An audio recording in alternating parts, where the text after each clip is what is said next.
Cars are a big part of American culture. They're as different as the people who make up our country. And when it comes to choosing a car, the options are pretty much limitless. But cars aren't the only thing we have unlimited choice in. Americans have incredible choice in the electronic devices that they use. They have incredible choice in the clothes that they wear. They have incredible choice of the restaurants that they go to.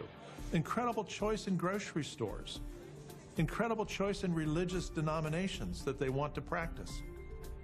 But in the United States, for most of the last 100 years, Americans have had no fuel choice.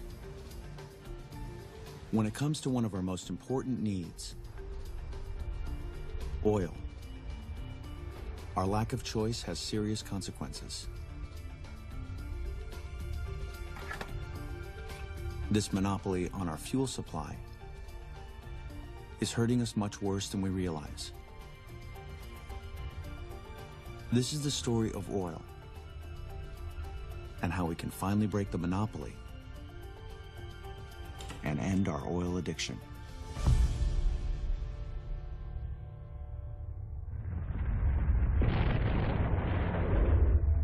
When oil was first discovered, it was refined into kerosene for lamps.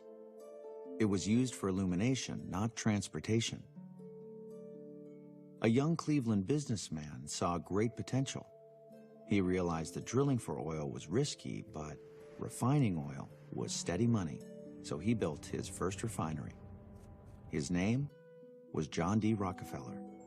His company became known as Standard Oil.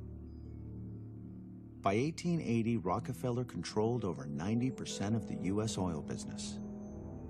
Standard Oil became a monopoly that charged exorbitant prices.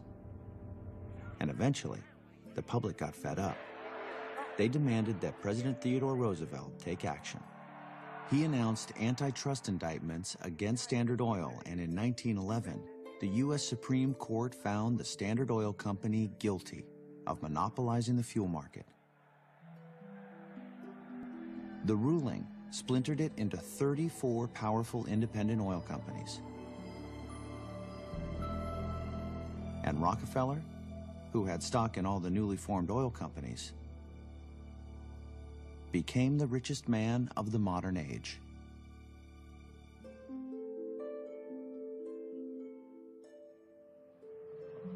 Much has changed since the breakup of the Standard Oil monopoly, but much remains the same.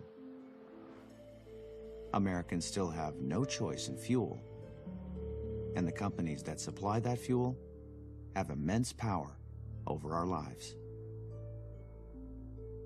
When I was president of Shell Oil Company, I would often get asked the question, how do you live in your skin? The American people don't like oil companies, and they don't like the executives who run oil companies who they don't even know. In a public that so relies upon transportation as a way of life, the main suppliers of that transportation, meaning the oil companies, are really not favored at all. There's a hostility that exists between oil companies and consumers. I can remember one of the senators looking over his glasses at me and questioning how I slept at night, whether I had any moral fiber in my body for the extortionate prices that I was charging his constituents. First question to me on Meet the Press. Do you know how much people in this country hate you?